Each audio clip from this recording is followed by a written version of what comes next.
Estão reclamando para chamar o árbitro de vídeo. Seu juiz, vai olhar. Para que tem árbitro de vídeo? O Campeonato Carioca tem que acabar. Acaba, Carioca. E o futebol feminino depende de vocês para sobreviver. Um quarto árbitro ofender racialmente um jogador é de dar nojo.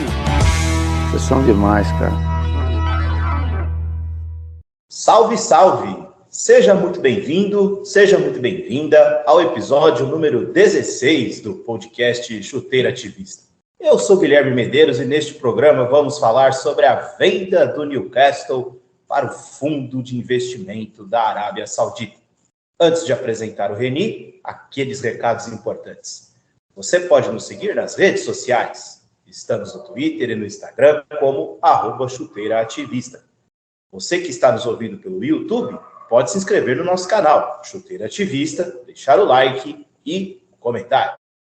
Reni Ravané, antes de você dar o seu oi, eu quero aqui te dar os meus parabéns, meu amigo. Feliz aniversário, você que no último dia 10 de outubro completou mais um ano de vida. Meus votos de felicidade para você, Renizão. Obrigado aí pela parceria na vida e no podcast. Agora sim, pode se apresentar para o povo brasileiro. Fala, Gui. Bom dia, boa tarde, boa noite a você, a todos os nossos ouvintes, as nossas ouvintes. Muito obrigado pela lembrança. 24 anos. Tô novinha ainda, mas parece que o tempo ele acelera depois que a gente atinge essa maioridade, depois que cruza essa barreira, eu tô achando que tá indo rápido demais, viu? Mas estamos ainda no pique. Vamos com calma, né? Vamos com calma. Vai devagar aí, ampulheta, né? Desce a areinha mais devagar.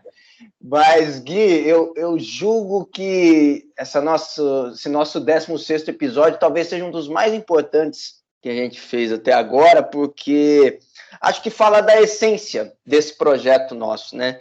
Que é não apartar os esportes, especialmente o futebol, das outras coisas, e a gente vai discutir muito isso nesse programa.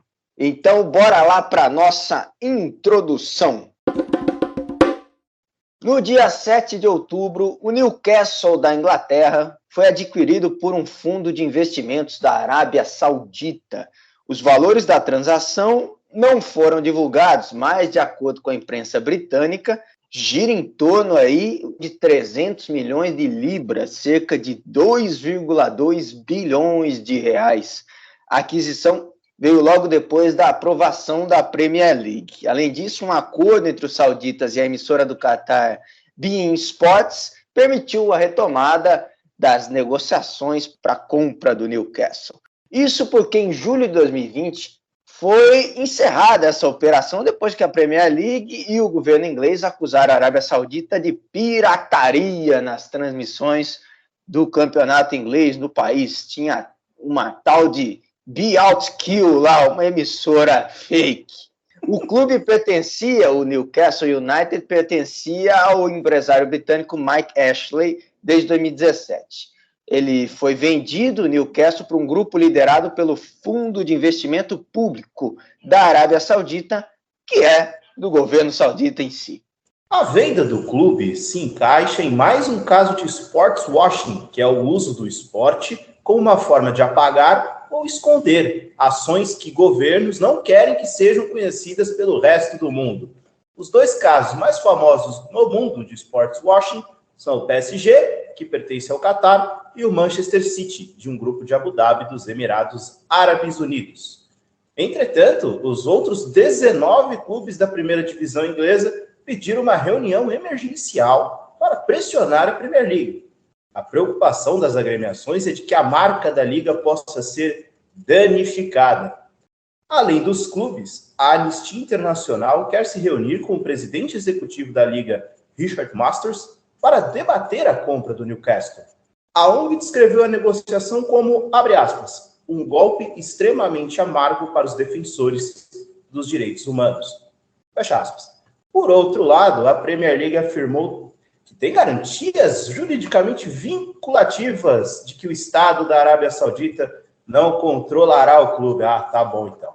Ô Reni, Você disse logo na abertura da sua fala, né, de que é um episódio muito importante por tudo que representa esse nosso projeto até agora, de 16 episódios. Eu queria que você falasse um pouco por que é tão importante a gente falar dessa venda do Newcastle e de mais um clube vendido, né? E dessa vez um clube super tradicional, né?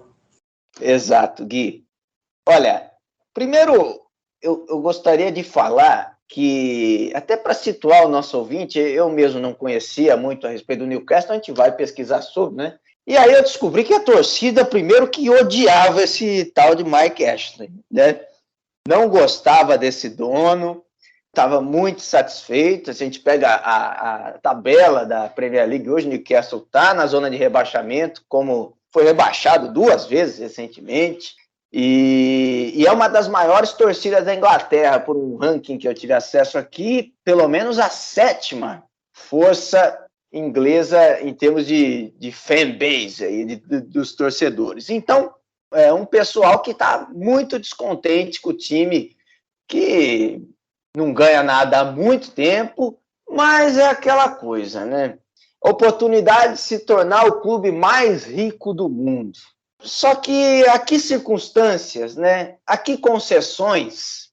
Eu lembro da prefeita Luísa Erundina aqui em São Paulo, que ela saiu candidata a última vez, nem tinha mais, acho que, condições para isso, que ser candidata a prefeita de novo em 2016, já muito velhinha.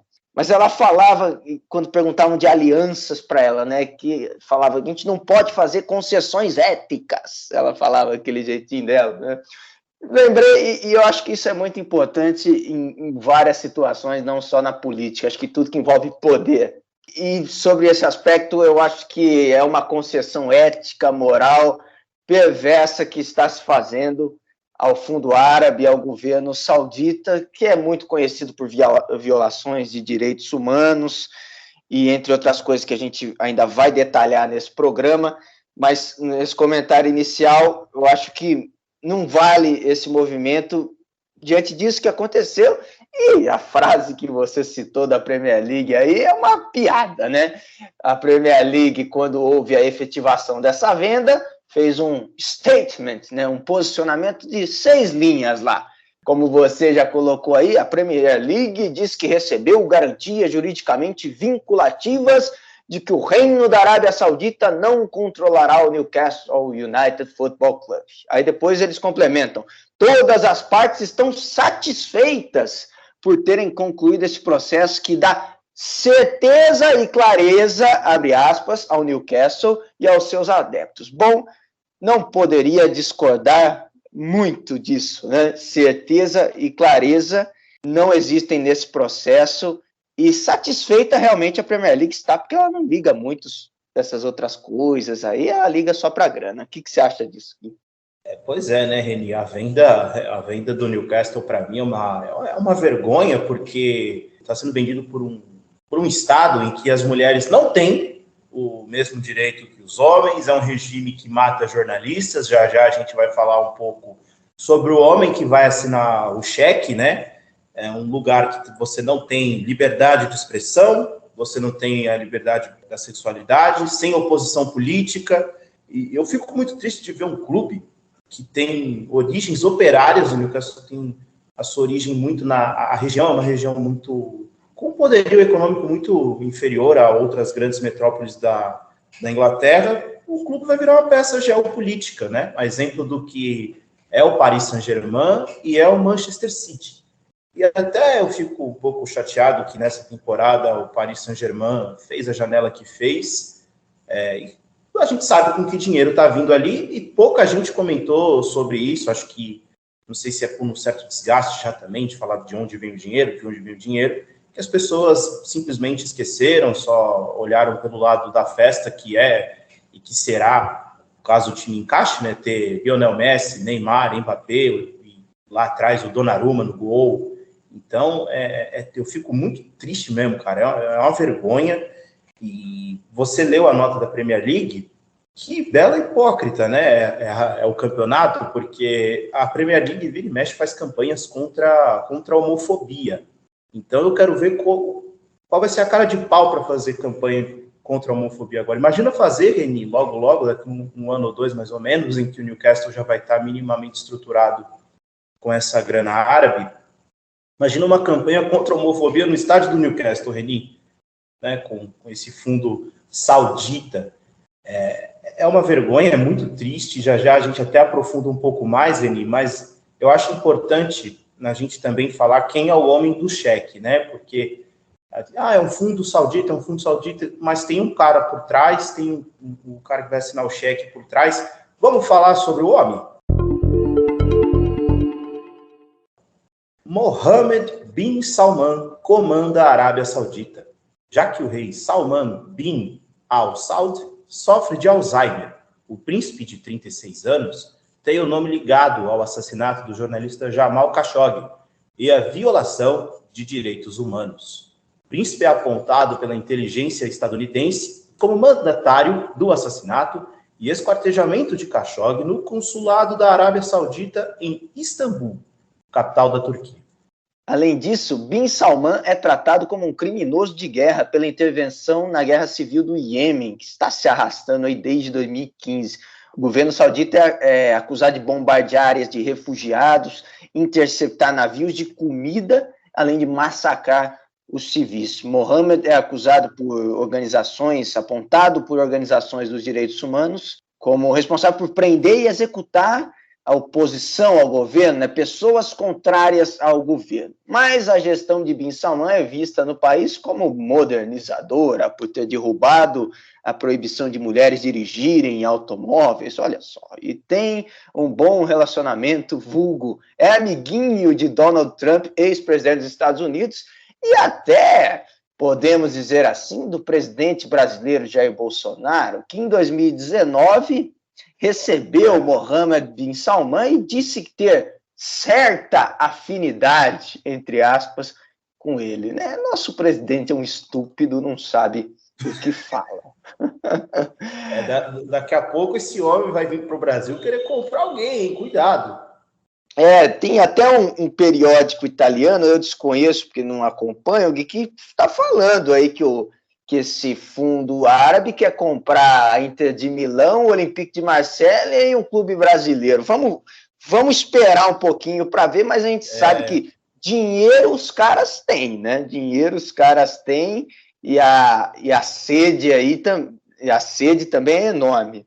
Gui, já que introduzimos agora esse episódio do assassinato do jornalista Jamal Khashoggi e você vinha falando sobre como é que vai ter campanhas contra a homofobia no estádio do Newcastle, campanhas contra o racismo, que a gente via na Premier League também, diante de um clube cujo dono é de um país, controla um país, o monarca da Arábia Saudita, que desrespeita os direitos humanos e persegue minorias religiosas, né?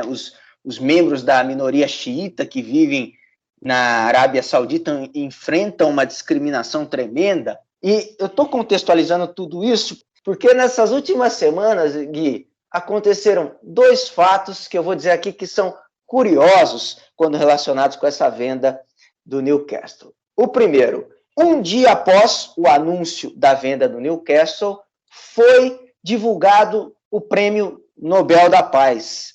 E o Prêmio Nobel da Paz foi direcionado a dois jornalistas, a Maria Ressa e o Dmitry Muratov. A Maria Ressa, uma filipina, e o Dmitry Muratov, um russo. Eles condecorados pela luta corajosa nos seus países pela liberdade de expressão. Filipinas de Rodrigo Duterte e Rússia de Vladimir Putin. Inclusive, esses jornalistas fundaram veículos independentes nos respectivos países e o veículo de comunicação que o Muratov ajudou a fundar, a Novaya Gazeta, teve 6 jornalistas mortos desde a sua fundação em 1993. Então, a Academia Sueca condecorando jornalistas por essa luta corajosa pela liberdade de expressão, que a academia definiu aqui que a liberdade de expressão é uma pré-condição para a democracia e para uma paz duradoura. E olha só que coisa, um dia antes, a gente vê o Newcastle ser vendido para um cara que é apontado pelos americanos como assassino de um jornalista. E outra coisa, a Arábia Saudita, como falei, a discriminação religiosa está enraizada ali na Arábia Saudita. E nessa semana, no Reino Unido, um parlamentar britânico de 69 anos, o David Ames, ele morreu após ser esfaqueado durante um encontro com eleitores de uma igreja de Essex. O caso foi declarado um ato terrorista e a investigação está em curso aí pela Scotland Yard, né? Então, quer dizer, olha só a contemporaneidade dos fatos, né? Acontece essa venda no Newcastle quando esses dois outros acontecimentos vêm à tona, né, Gui? Olha só a coincidência, que má coincidência, pelo menos para o Newcastle. Pois é, Reni, e a gente fala de investimentos, né? A gente sabe que os investimentos na Inglaterra, eles caíram muito depois do Brexit, aquela ideia maluca dos ingleses de se separar da União Europeia. E o que acontece com isso, cara? Os ingleses estão vendendo tudo e qualquer um e a qualquer preço. Não importa de onde vem o dinheiro. A gente falou na introdução que bastou resolver uma questão de pirataria. A beIN Sports ela é muito forte. Quem assiste os jogos da Premier League pode reparar que vira e mexe, tem alguma placa de publicidade da beIN Sports, e aí o sinal era pirateado na Arábia Saudita. Agora que não é mais, resolveram e aí venderam. Aí você, Reni, e até o nosso ouvinte pode se perguntar como que é essa pirataria. Tem até aqui no Brasil, para quem não tem o Premiere, aí tem aqueles sites que você assiste aos jogos, era uma coisa bem parecida, a beIN Sports. Então, Reni, eu fico até triste, me sinto até estranho com o torcedor do Newcastle, porque eles não suportam o atual dono, né, o Mike Ashley, que vai embora.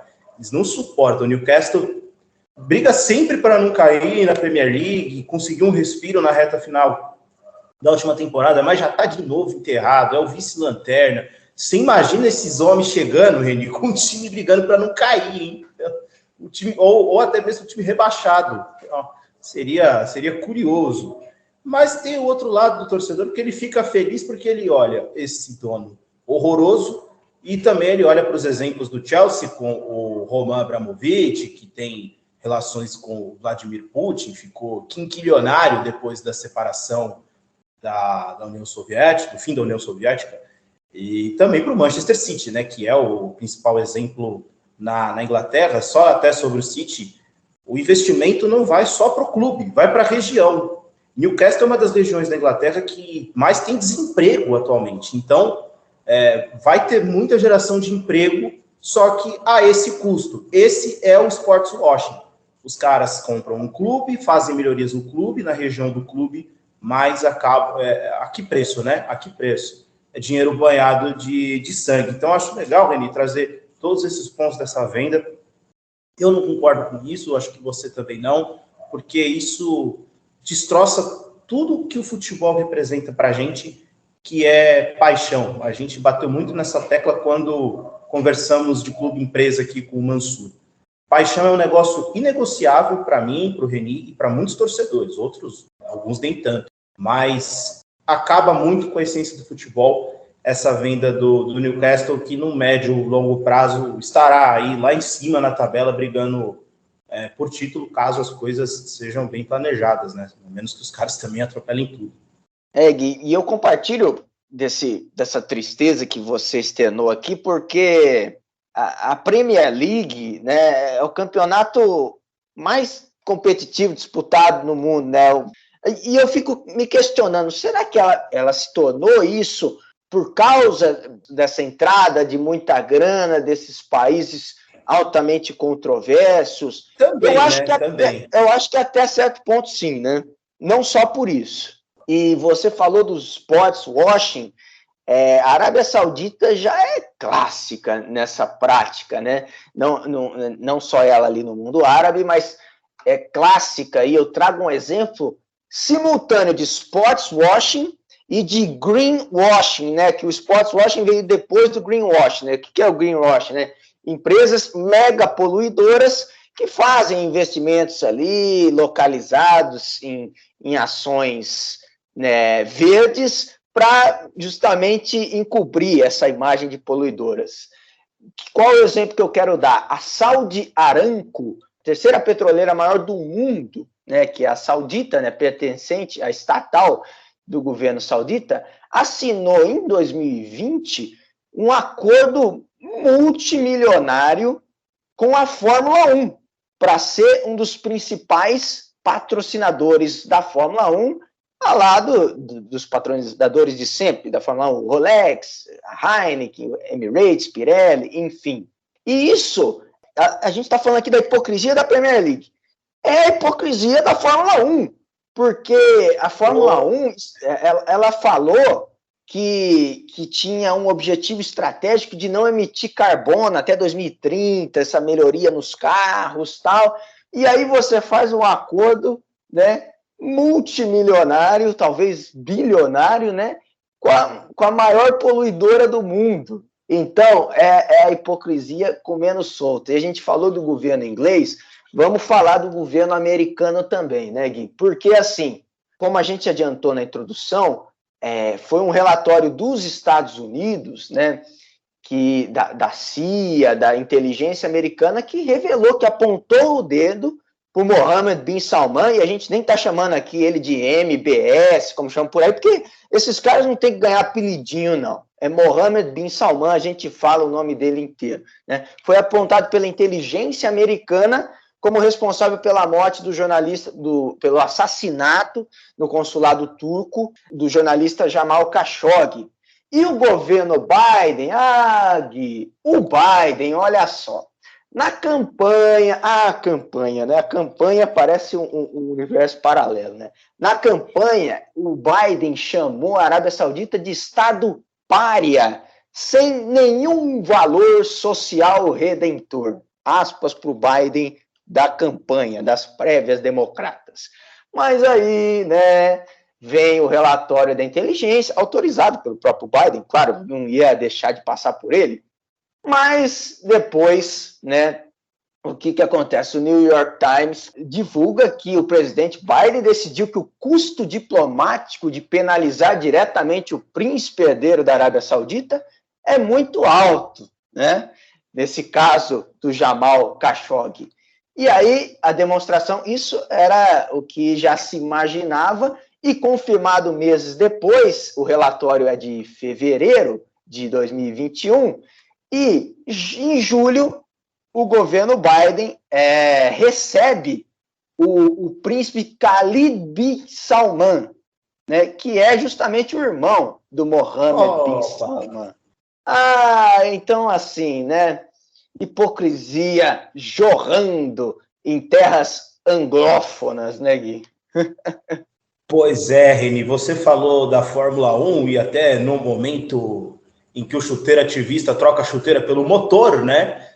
As últimas 3 corridas desta temporada que para quem acompanha ou não acompanha a Fórmula 1 está espetacular, uma briga insana pelo título entre Max Verstappen e Lewis Hamilton.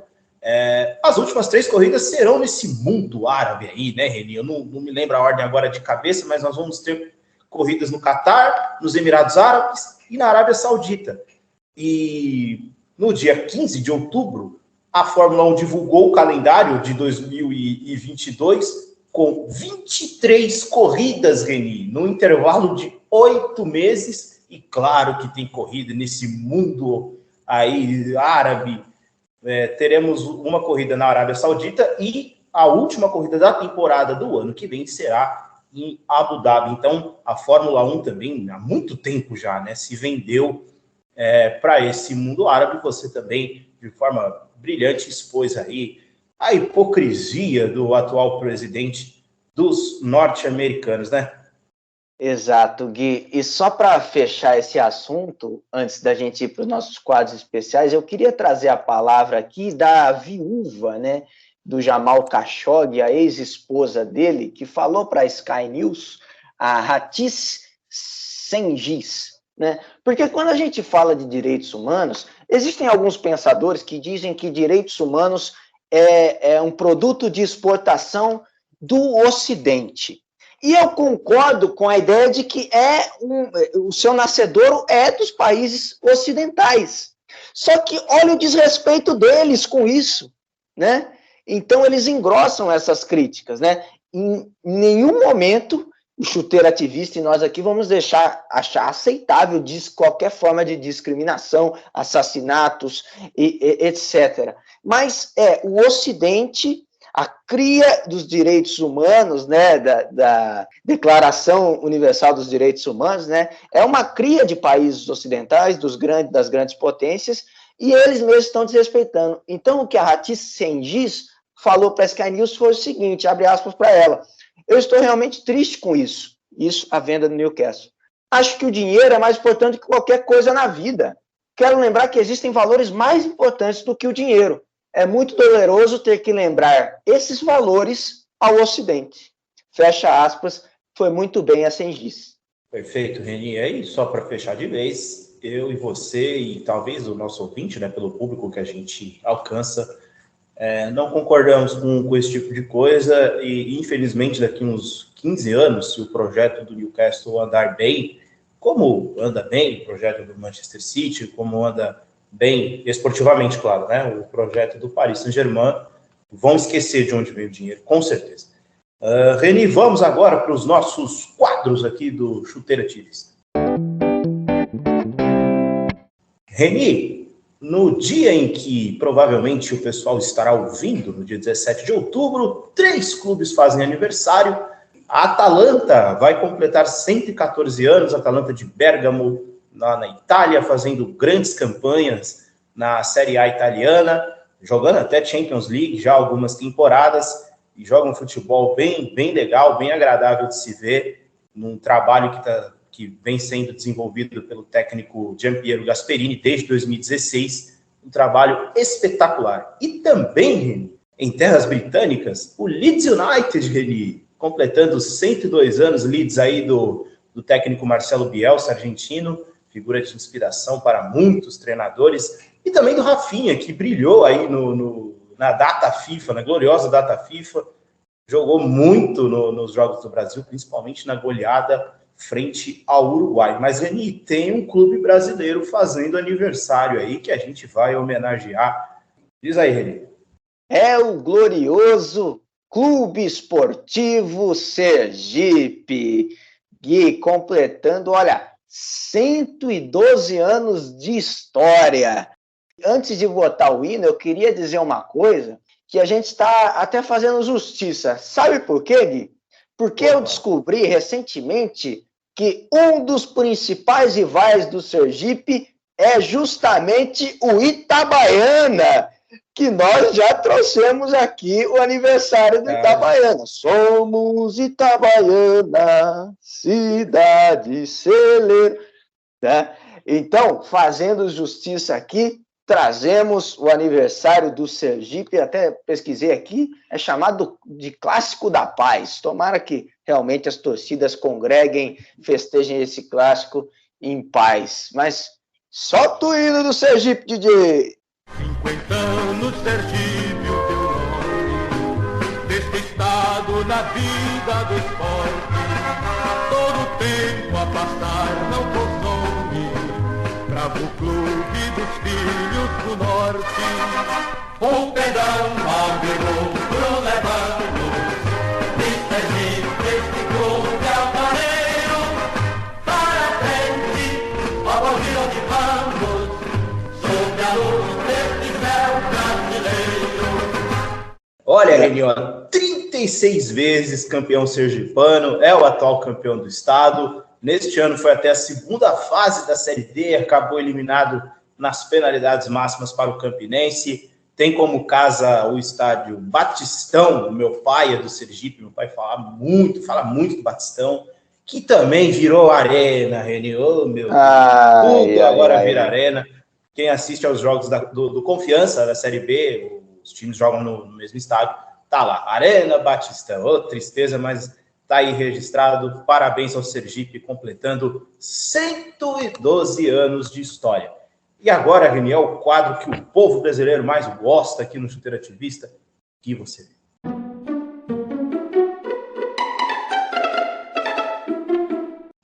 Reni, 10 de outubro é uma data especial, né? É o seu aniversário, É o aniversário também de amigos nossos, né? Gente que fez faculdade com a gente. E também, Reni, 10 de outubro é, para mim, um dos dias mais tristes e vergonhosos da história do Santos Futebol Clube. O Santos, no último dia 10 de outubro de 2021, reencontrou a sua torcida num jogo muito importante contra o Grêmio, na luta aí contra o rebaixamento.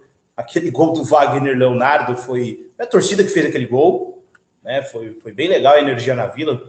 Conheço amigos que estiveram lá na Vila. Eu ainda não me sinto confortável para ir no estádio de futebol, mas a galera que foi disse que ali quem ganhou o jogo foi a torcida. Mas, Reni, no dia em que reencontrou a sua torcida, né? Em 10 de outubro de 2020, o Santos anunciou um condenado por estupro, né, o Robinho, para a 4ª passagem. A forma como o Santos divulgou a contratação, com as brincadeiras nas redes sociais, né, com o emoji da bicicletinha e depois The Last Pedal, né, fazendo referência ao documentário The Last Dance, do Michael Jordan, disponível na Netflix, e o Santos simplesmente ignorou que estava contratando um condenado por estupro. O Robinho não é acusado, nada disso. O Robinho é condenado em pelo menos 3 instâncias por estupro, não deve vestir mais nenhuma camisa de time de futebol, e o Santos fez essa estupidez. Um dos dias, para mim, mais tristes da história do Santos é 10 de outubro de 2020, que infelizmente, Reni, passou batido, viu? Passou bem batido. Esqueceram que o Santos contratou o condenado por estupro, e mais do que isso, o Santos só suspendeu o contrato do Robinho na ocasião. O Santos assinou com o Robinho até 28 de fevereiro deste ano, data que terminaria o Campeonato Brasileiro. O Santos só suspendeu o contrato, não rescindiu, não fez mais nada, deixou o caso ir para debaixo do tapete, até pelo sucesso esportivo do clube no ano passado, indo até a final da Libertadores. Mas aqui comigo e com os interativistas, isso jamais vai passar batido. 10 de outubro de 2020, dia que o Santos contratou um condenado por estupro, é um dos dias, para mim, mais tristes e mais vergonhosos, vexatórios da história do Santos. E você, Reni, o que você viu? Boa, Gui, antes parabenizo você por trazer essa memória, porque no Brasil a gente tem uma cultura, eu não sei se é do nosso povo, de esquecer muito fácil as coisas, né?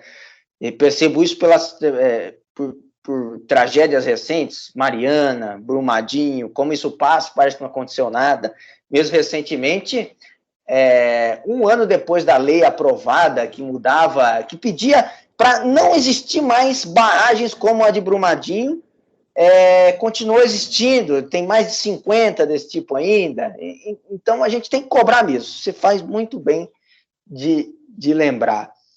E eu ia até falar da briga recente dentro das esquerdas, né, do cirismo sendo encarado por alguns como cinismo nessa briga com Lula, Dilma, mas eu não quero falar disso, não. Eu prefiro exaltar aqui a luta das mulheres, das parlamentares brasileiras, na tentativa de disponibilizar a distribuição de absorventes, né? Essa questão da pobreza menstrual, felizmente veio à tona, mas não é porque a gente está falando disso agora que esse problema é de agora. Esse problema é de há muito tempo, né? E felizmente esse problema, essa questão ganhou, foi ecoada mais, principalmente por uma bancada atuante lá na Câmara, da deputada do PT, a Marília Reis, da Tabata Amaral, do PSB. Então, muito importante, mas aquele cretino que habita, felizmente, temporariamente, o Palácio da Alvorada e trabalha no Palácio do Planalto, vetou esse projeto, falando que de onde vai vir o recurso, sei lá. A gente sabe que ele não vetou por isso, né? A gente sabe que ele vetou porque ele odeia as mulheres, porque ele acha as mulheres seres inferiores. A gente conhece o histórico desse cara. Eu nem vou falar muito disso, porque nem é o meu lugar de fala. Recentemente, numa live, ele chamou essa distribuição, esse projeto de distribuição de absorvente de Auxílio Modeste, que é uma das marcas, enfim, do produto. É lamentável, eu acredito, eu confio que o Congresso vai derrubar esse veto e garantir mais esse direito às mulheres de todo o país, de todas as faixas de renda. Boa, Reni, e sempre bom a gente trazer aqui, especialmente para jornalista que hoje está com muita cara lavada, né? Nunca foi uma escolha difícil. Então, aí para os caras lavadas, esse recado nosso aqui, né, não, Reni? É isso aí, Gui. Sobravam, não é que faltavam, não sobravam elementos para barrar essa tragédia que aconteceu no Brasil, que foi a eleição desse cara, que eu rejeito em falar que é um acidente da história, porque, olha, quando abre o portal para pessoas como essa, e passa muita gente junto, e passou no mundo também, então, sempre vigilantes aqui, o chuteiro ativista vai estar em cima sempre, né, Gui? Isso, Reni. Bom, depois dessa aí, a gente encerra, bota ponto final no episódio número 16. O Renizão apitando o fim do jogo aí. O Reni não olhou o VAR, hein? O VAR brasileiro, hein? Jesus. Depois dessa, a gente encerra o episódio número 16 do podcast Chuteiro Ativista, sem revisão do VAR. Vou fechar logo aqui, que o Reni já está colocando a mão no ouvido. O grosso do VAR! Aos árbitros brasileiros. Reni, um abraço, meu amigo. Abraço, tchau, tchau.